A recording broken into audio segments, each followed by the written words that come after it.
कोटियन काका त्या विशाल म्हाताऱ्याला तुमच्यासोबतच घेऊन जा. कोटियनचा एवढा चांगला प्रमुख का दाखवत आहेत? राकेशची फॅमिली या घरामध्ये आली नाही का? आता बिग बॉसच्या घरामध्ये दाखवायला काहीच राहिलेलं नाही आहे. त्यामुळे आता बिग बॉस अशा काही गोष्टी करत आहेत. कारण बिग बॉसच्या घरात आता फॅमिली वीक चालू झालेला आहे. त्यामुळेच एवढ्या भन्नाट कॉमेंट्स या प्रोमोवरती येत आहेत. हाय गाईज, बिग बॉसच्या घरामध्ये फॅमिली वीक सुरू झालेला आहे आणि प्रत्येकालाच आपल्या घरच्यांना भेटण्याची खूप उत्सुकता आहे. कारण या घरामध्ये येऊन त्यांना जवळपास 2.5 महिने झालेले आहेत आणि त्यामुळे सगळ्यांनाच आता रडू येताना दिसतंय. तर इथे घरामध्ये सगळ्यांचे कोणते फॅमिली मेंबर्स येत आहेत हे बघायला प्रेक्षकसुद्धा उत्सुक आहेत. तर संकेतची बायको आलेली आहे त्याला भेटण्यासाठी. त्यामुळे संकेत तिला मिठी मारून रडताना दिसतोय.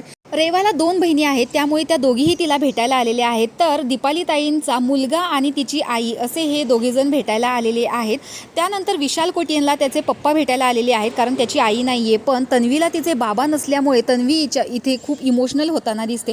तर अशा प्रकारे प्रत्येक सदस्याचे कुटुंबीय भेटायला येणार. त्यामुळे सगळेच एक्सायटेड आहेत आणि याच गोष्टीचा फायदा विशालने मस्तपैकी उचललेला आहे. कारण त्याने स्वतःच्या वडिलांबरोबर डान्स देखील केलेला आहे. आपल्या घरचे सदस्य आपल्याला कधी भेटायला येणार, त्यामुळे सगळ्यांचे कोणी ना कोणीतरी येत आहे. त्यामुळे बाकीचे सदस्य सुद्धा खूप इमोशनल होताना दिसत आहेत. आणि सागरचं तर काही वेगळंच आहे. सागरच्या 2 मुलीच येतील असं तरी वाटतंय. त्यामुळे तुम्ही कोणाच्या फॅमिली मेंबर्सना बघण्यासाठी खूप एक्सायटेड आहात हे कमेंट बॉक्समध्ये नक्की सांगा. बाय द वे, आता राखीची आई नाही आहे त्यामुळे राखीला कुणाचा ईवी दाखवतील. कारण बघायला गेलं तर राखीच्या फॅमिलीमध्ये कुणीच नाही आहे, फक्त तिचा भाऊ आहे, तो पण दुसरीकडे असतो. त्यामुळे राखीच्या फॅमिलीला बघण्यासाठी तुम्ही उत्सुक आहात की नाही हे कमेंट बॉक्समध्ये नक्की सांगा. अशाच बिग बॉसच्या रिव्ह्यूच्या अपडेटसाठी आपल्या चॅनलला सबस्क्राईब करा. तोपर्यंत बाय.